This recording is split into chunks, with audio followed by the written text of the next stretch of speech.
there is physics available currently that could suggest how that's done. Awesome. Through natural means. That's awesome. I gave you a hint on Sunday as I was walking out the door. Yeah, that's why I asked you. Talk to you a little bit about quantum tunneling. Quantum tunneling. Bill's a physics professor, if you can't tell. That's why it's interesting to listen to him. And you've been teaching that for a lot, I'm not going to say how many years, a long time. I got 30 years. 30 years. So in terms of that, so I don't understand all the science knows and all that science is uncovering. But let's say that quantum tunneling exists, and that explains how Jesus did that. Does that change the truth of it for us in terms of Jesus appearing to his disciples and the message that he gave them? Not at all. Not at all. And so if we're looking at what's the point, we get sidetracked into the details. And we get sidetracked into proving the details instead of looking at the message. And for some Christians, they've got so sidetracked into the details of what happened that they've lost the big picture and what's most important. And so there are many people in churches whose whole point is to prove that the Bible is true. And they'll spend tons of time and they'll argue with you up and down about quantum tunneling or about evolution, or pick your subject. And they love the details. But they sometimes, not all the time, but sometimes that causes them to miss the point. What does this really communicate about who God is and what God is doing? And so if whatever miracles you read, whether it's in the Synoptic Gospels, Matthew, Mark, Luke, or whether it's in John's Gospel, they all point to Jesus. Because the question for the biblical people would have always been, where did this power come from? I also want to talk about historians.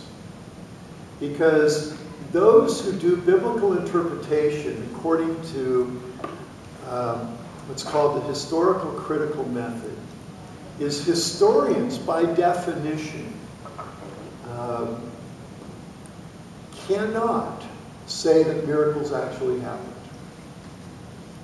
Anybody a historian in here, by profession or by interest or something, you know Ardith does a lot of history, that Pastor Ray in 1926, he was pastor of the Covenant Baptist Church in Plymouth, Massachusetts, walked across one of his members' ponds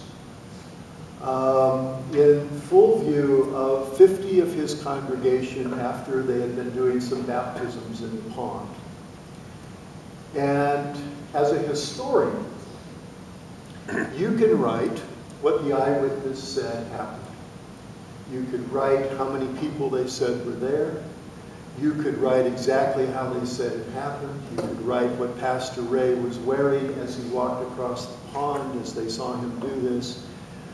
You could talk about the pond and the depth of the pond and what the measurements of the pond were and how far he walked. But can you definitely say, as a historian, that he walked across the pond? Or can you just say, these are what people reported that happened? And a historian would say, I cannot prove that it's happened. I can only report what people told me. Right? So by history speaking by itself, a historian can't prove any supernatural acts or anything out of the ordinary. They only report what people tell them and what the evidence of the time is available to them. That's all they can do. So when we look at the Bible as history, we are getting not an objective history. We are having people record history to make a point that they want to tell us about God. I think the clearest example of that is the end of John's Gospel. These things are recorded so that you might believe. Yeah. These things are recorded so that you might have belief. So that's, right at the end of John's Gospel, the last verse is 41.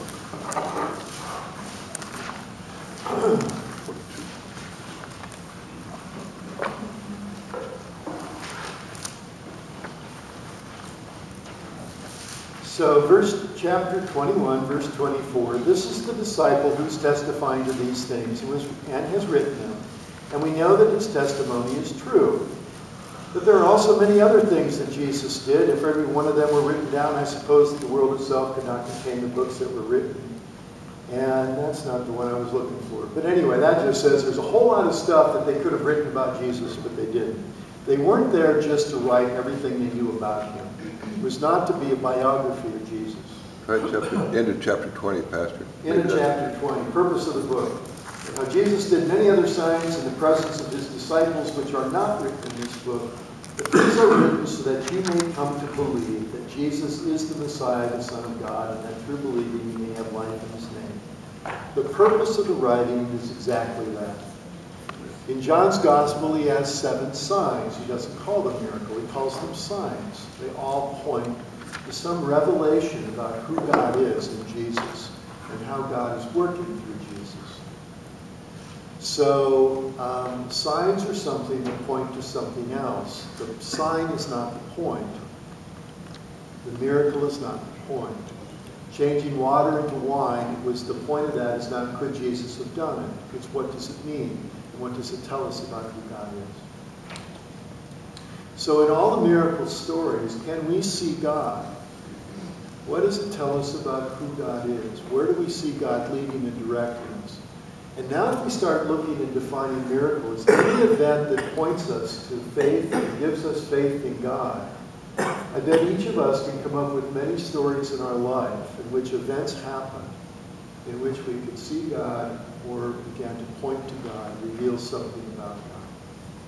And I think those can be all over the place. But usually when we talk miracles, we talk supernatural, things beyond our understanding.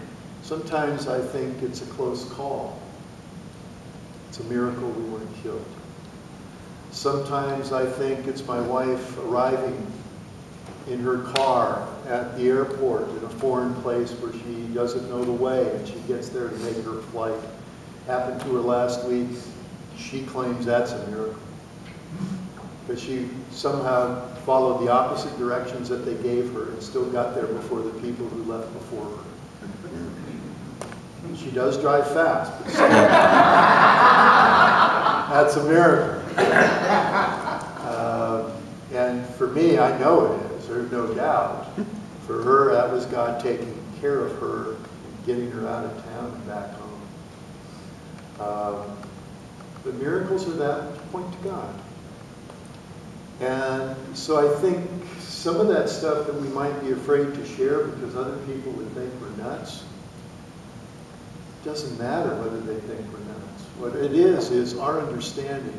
That's why when people come at me and say, well, if you can't prove that this happened or that happened in the Bible, then how can you trust the rest of it? And I go, that's not what my faith is based upon. My faith is based upon ways in which God has worked in my life, and I've seen God at work in my life through other people and through experiences that I've had. You're never going to be able to convince me through science, philosophy, or anything else that God doesn't exist. Because my relationship with God is a personal relationship with God. It's not based on these other quantities. Does that make any sense? It's kind of fun to tell this. I don't think I've ever actually sat down with a group and told them what I thought about miracles. Yeah, it's interesting when you say that it points to who our God is and what his characteristics are, because at the first point where Jesus couldn't perform miracles, he didn't, because the devil tempted him to perform miracles for his own glory and to have power over this thing. His miracles were more showing the God of compassion and love, because he's healing people who are blind. Well, to be blind in those days, to be crippled in those days, everything he did really shows a very loving and compassionate God, not a God that, wanted miracles just for personal. I think that's a great point, Dee. And it's interesting, in Mark chapter 5, I believe, let's turn to that. I find that to be an interesting passage, and I'd kind of like you to talk about that. Mark 6. Mark 6, verse 5.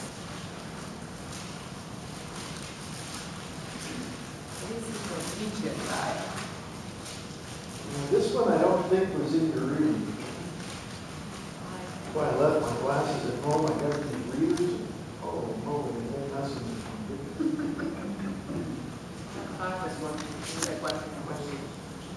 Mark 6, verse 5. And he, meaning Jesus, could do no deed of power there, no miracles there, except that he laid his hands on a few sick people and cured them. That's funny. And he was amazed at their unbelief. So here is a place where Jesus could not do works of power, as they're called. The word power